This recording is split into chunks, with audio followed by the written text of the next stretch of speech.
السلام عليكم. إذا تلعب جي تي اي اونلاين ودا تفكر تبدي شغل بسيط ويجيب لك فلوس بسرعة، احتمال تخطر ببالك شغلتين: شغل التاكسي وتوصيل الفيزا.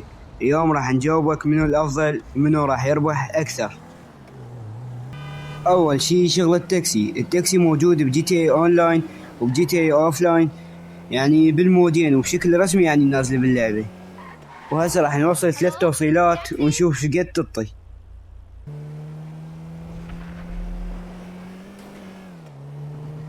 هنا اشوف المهارات والاحتراف. هسه هنا التوصيلة الأولى وهنا التوصيلة الثانية وهاي التوصيلة الثالثة.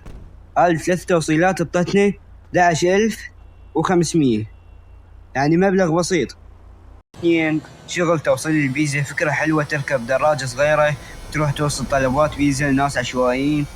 لكن بجي تي اي اونلاين ماكو شغل رسمي الفيزا بالسيرفر الاوفلاين، لازم الا سيرفر الاونلاين تقدر تشتغل فيزا وتربح هواي فلوس.